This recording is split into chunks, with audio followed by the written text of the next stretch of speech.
Sinau yang bro Sarat meitei ni kono kurum jari sinau sing ai Sarat meitei ni sinau sing ko ngasi ai gi video saya kari video na kana ngasi di ai nu subscriber sing na koi sinau homework nupa homework mukbang ta taro na hai do sinau sing oji tawja dori ko akoi ngasi je chicken no pul lak sari mathen je ko chicken hanjan hanjan tawi di khanbi gi sinau sing chicken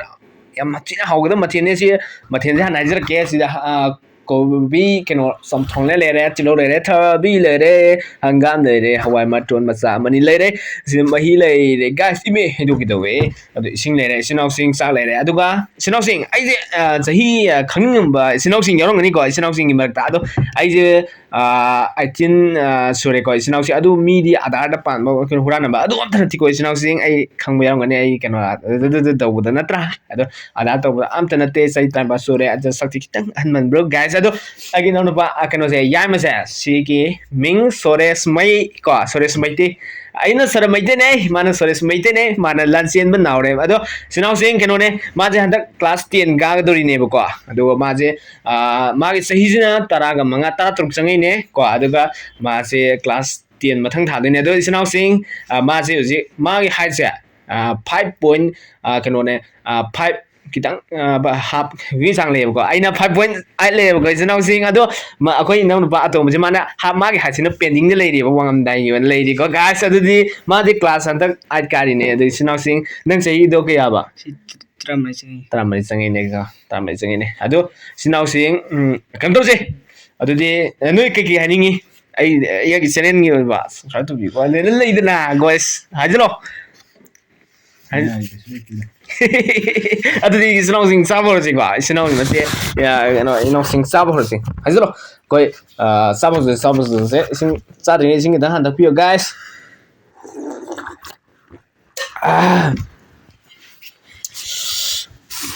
kadang dulu tak ada ini solo mahi jangan kok mahi jangan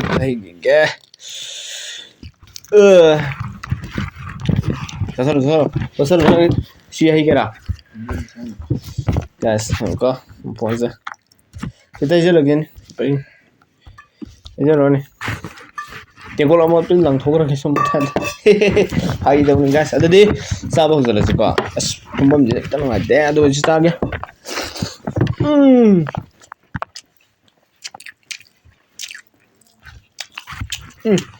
Dalam mau pejan juga ya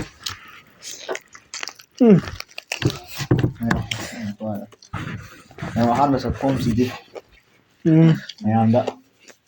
nasi akan mau minum mukbang tu jadi dia lagi. Ya.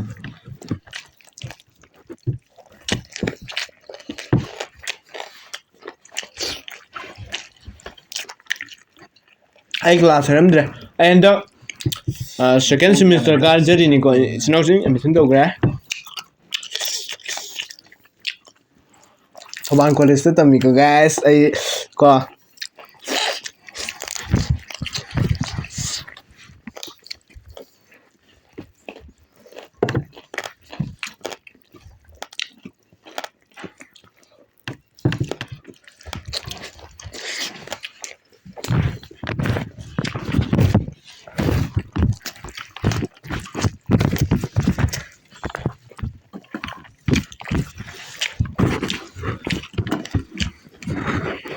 sinau sing marakta ai weight khaning ba yaw ngani tara ai weight se je weight 60 ga na le ko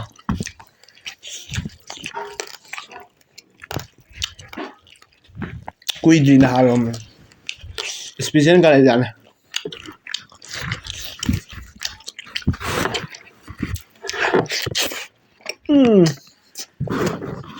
सही हो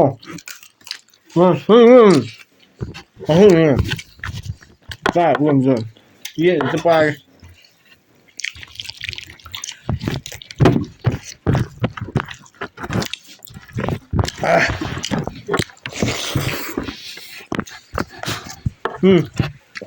rất nghiêm trọng thoải mái rất là nghiêm trọng thả bên nhỉ thả bên chưa mi mà cô khó chẳng này em mà cô khó phải chưa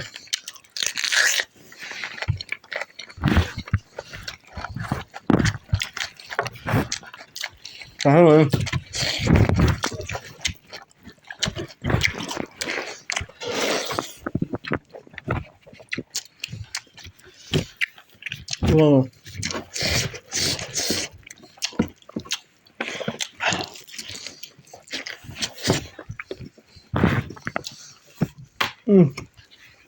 Chili hơi sao ấy.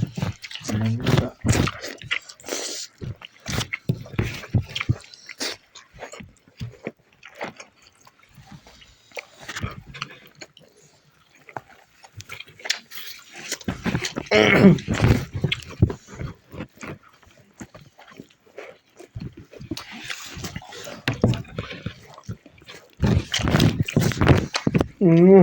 ngon.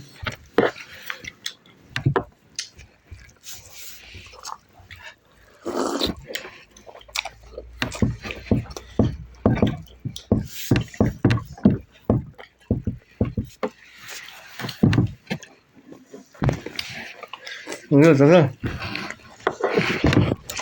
등한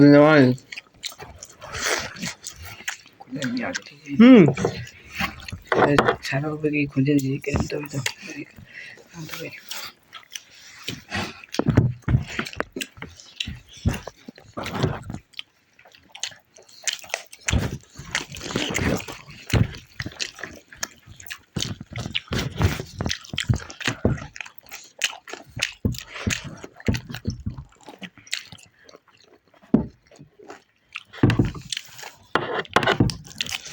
이게 중해. ngon.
여기.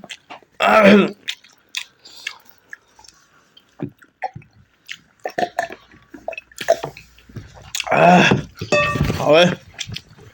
rồi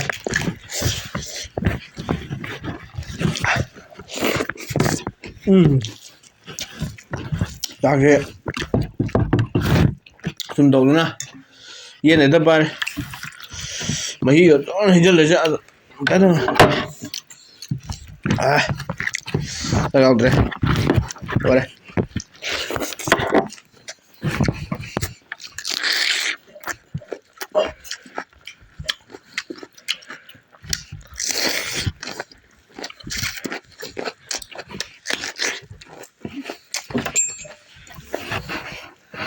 không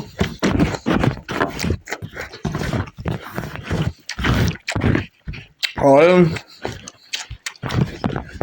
ấy qua công an thì xin nói chuyện ủa với sinh nhật màn này gọi xong ra đi chơi bắt say này cái màn được với bạn ấy luôn nhỉ nói im đã rồi gần đời không không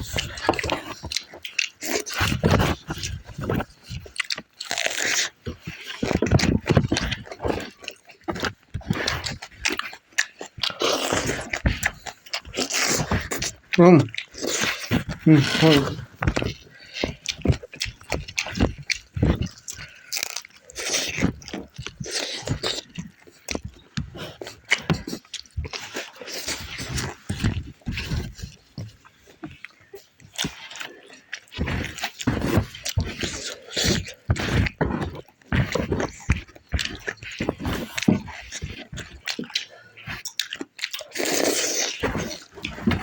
có rồi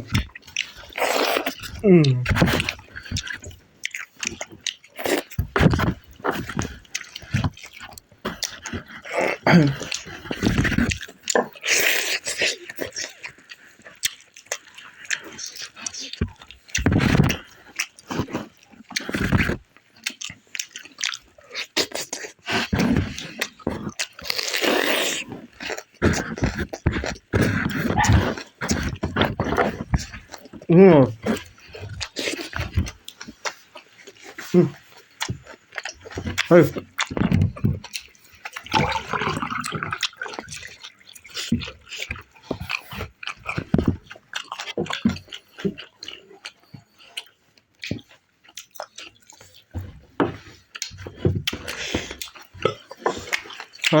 Rồi cái con mình làm được rồi. Có gì ăn được ta rồi này còn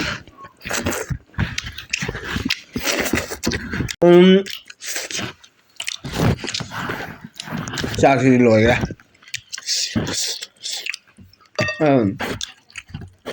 đó rồi thì đâu này đấy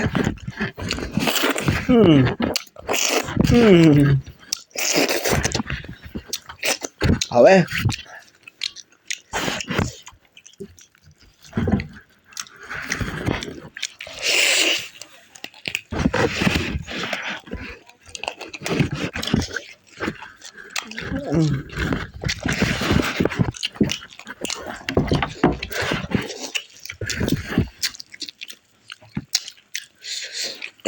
ngoài bảo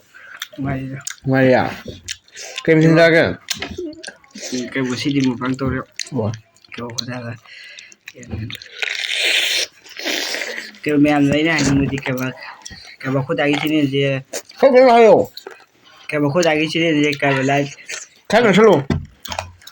cái bữa khô đại cái này gì cái bữa lúc đó cái gì đó cái bữa lại comment cái bữa tôi view subscribe cho mình cái bữa khô đại cái này gì cái bữa subscribe cho mình đi ra trên quả cái bữa lúc đó cái gì đó mà thêm phụ nữ lạc chơi cái guys nó sao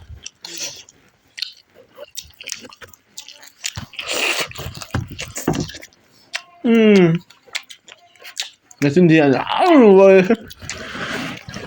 알죠? mà bún thùng cái tôi mình này bún thùng chỉ theo tôi hơi phải mấy gì giảm á như thế này nhá aku chỉ chú muốn lấy bạn đó nhưng bạn thì đó lấy bạn ngang cái nó tụng nào vậy giàu mình á những cái gì ốm đẹp rồi luôn bạn nó cái nó tụng nó sao tôi cái này guys sao đi sao sao cái quả Em sẽ là qua video sẽ hiểu sẽ có ra na vàng tàu sẽ na khơi sẽ nào không tàu giờ bên kia này hay có cái subscribe luôn mathang da sumam tàu nâu hona giờ cái mathang su ngam na ba ngam adu mà thì có giá cái xin này là ngam support tàu bên na anda cái gì mà nó ra Hắn- tàu 1k subscriber yo cái anh nói gì đó thì quan kia đó đi đây anh biết gì đi 100k anda chơi ra 100k am da yo 50k à 50k 50k có thể quan kia tất cả cái 50k yo nó có tao ngam na có tao gì hay na cho hết rồi cho hết rồi cho hết rồi ôi cho hết rồi cái gì nó sao được sao đi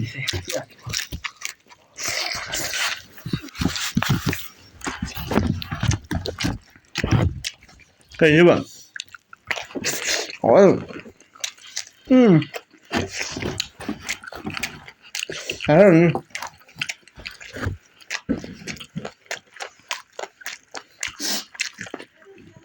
tao luôn để không rồi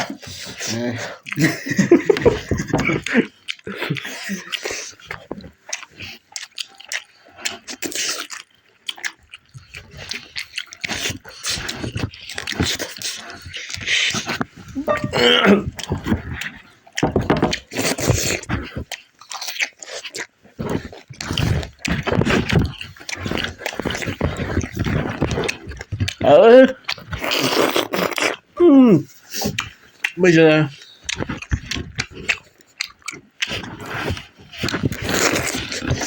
thu bi chỉ cái đời đấy hai chồng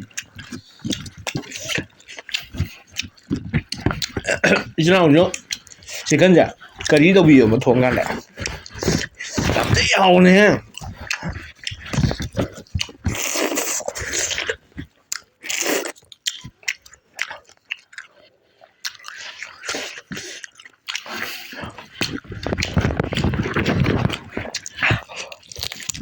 I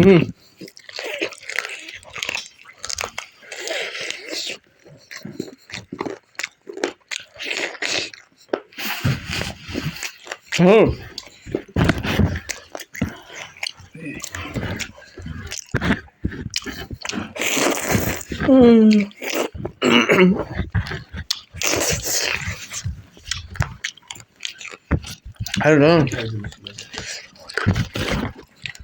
뭐냐?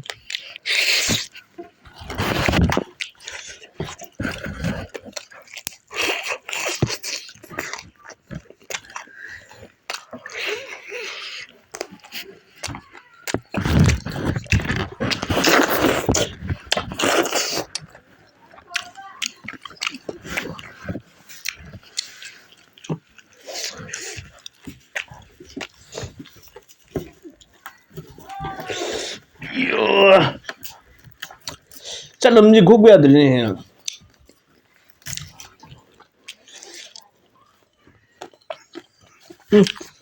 잘라면 하위.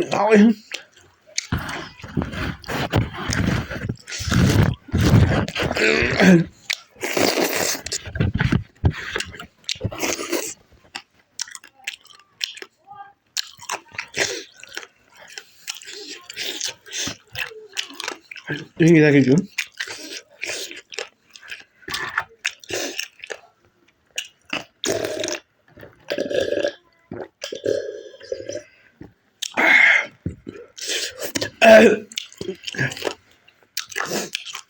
이신하오면 부르 무슨 메이테는 아무것도 안 따라 목소리고 이신하오지 아이처럼 메이테네 이신하오지 ngasi기 비디오제 마당 사는 거 신자게고 하이디 짜부술 로이러버니나 나드디 마탕기 비디오다 누가이 바 아이디 마텐 마칸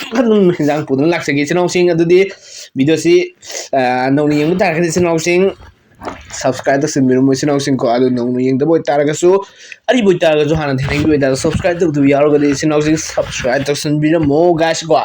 aiga ngasi mathel loire nang pelaba pele oya ko nangdi yare ko adudi amtak thank you I mean is sinong me brung bo saram meitei ko non krum zare